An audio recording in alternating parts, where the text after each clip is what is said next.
Hello, friends. This is the Nope Coach Podcast, episode 295, When You're Feeling Stuck. I'm your host, Suzanne Culberg. I seem to be on a tear with these request episodes. Maybe I should call them Dear Suze. Anyway, if you have a topic you would like me to cover, send me an email, info@suzanneculberg.com, put the subject heading podcast subject or podcast request, and then, let me know what's going on for you. Can't guarantee I'll do an episode on it, but we'll see how we go.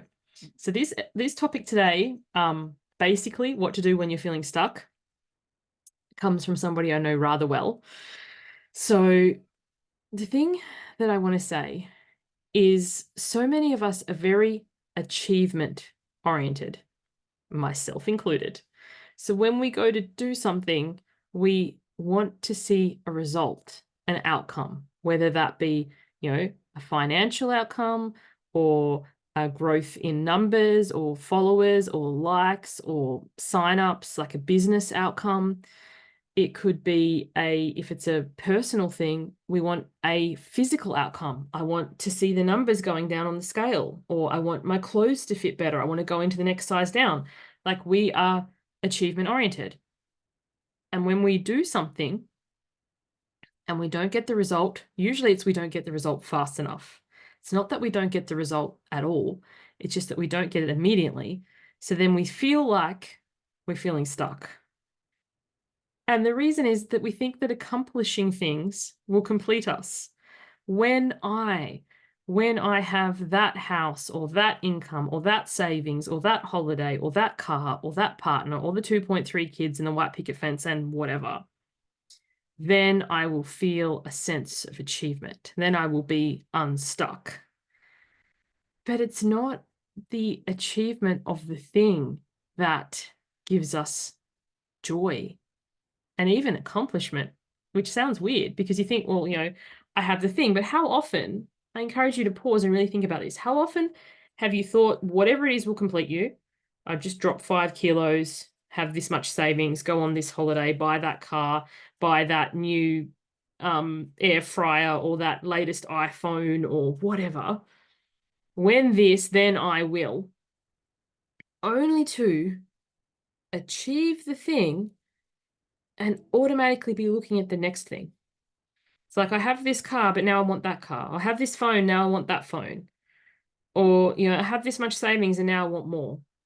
It's like never enough. Like, you've seen The Greatest Showman. Never enough, never, never.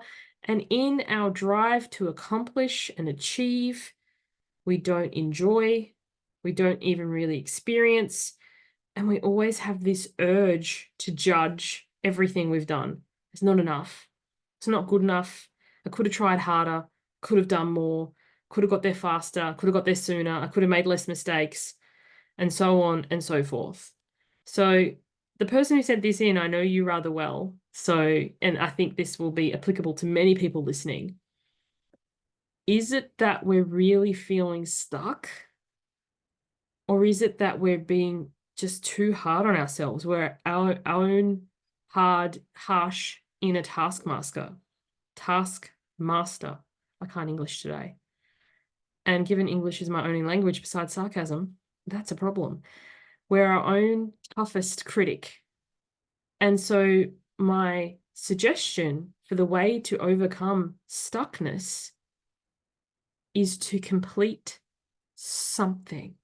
And when I say something, your mind is probably going to go to some big goal, like publish a book or start a podcast or create a new program or something.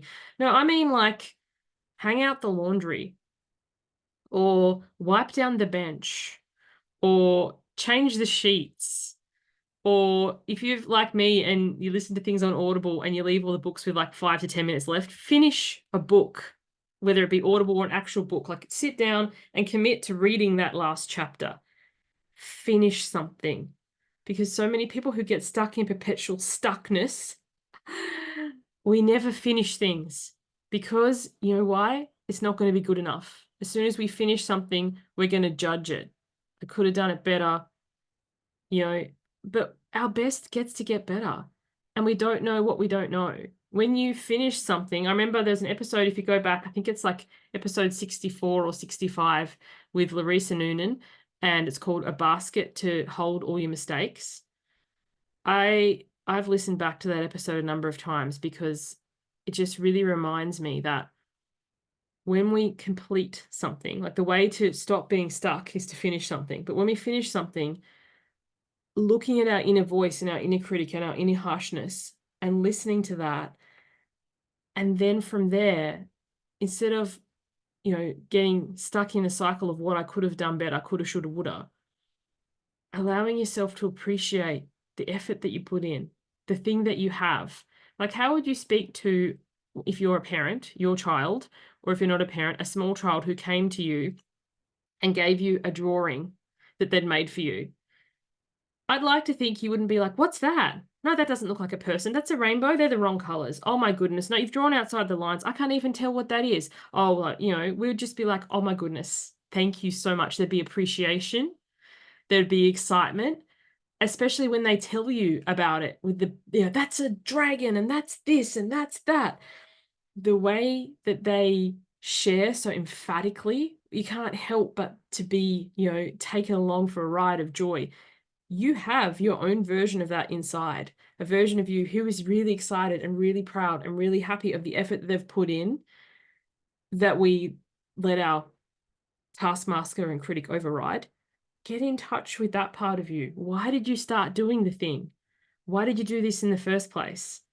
Instead of going from letting the achievement orientated critic take over, find the part of you that's still alive and well in there somewhere that luxuriates in experiencing life. And then when you look back at the thing that you've created or finished, instead of looking at all the areas that is you did wrong or you could have done better, look at how much you learnt along the way. Very recently, I did a roundtable about people pleasing. It's on this YouTube channel. If you scroll back, you'll see it there. It's the Sister Mind People Pleasing Roundtable. And I didn't realize until it was time to do that, because there were 6 presenters, and we each had 10 minutes, how easy it was me to present 10 minutes now, because I'd been doing this for 280 something days at the time that we did that. I'm very used to showing up daily now and just talking about something for 10 to 15 minutes off the cuff. I enjoy it. It enlivens me. And, part of it is to grow my business so more people can find out what I do. So, people find out about my programs. I've got one-to-one coaching. I've got Why Wait. I've got intuitive readings. If you haven't checked out all my services, if you go to my website, SuzanneCulberg.com, there's a really wonderful list of things that I offer. Yes, that is part of it. There is an achievement part of a podcast, but there's also the experience part. People sending me emails, people sending me topic suggestions, requests, people sending me feedback. The experience matters just as much as the achievement.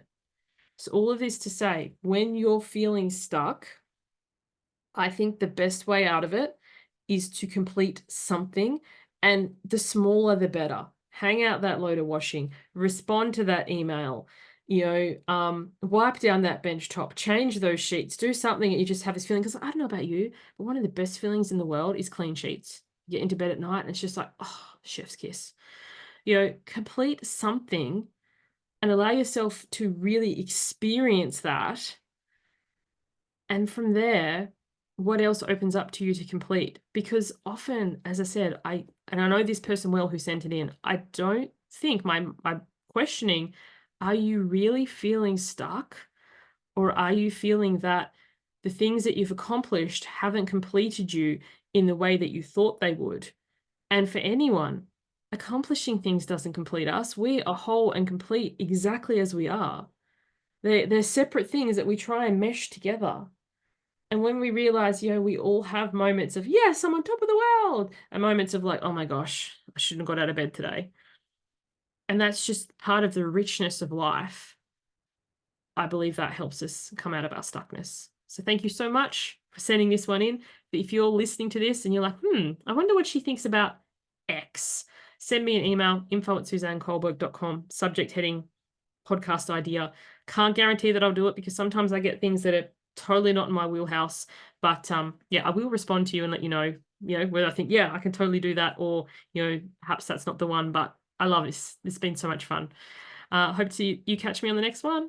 Bye for now.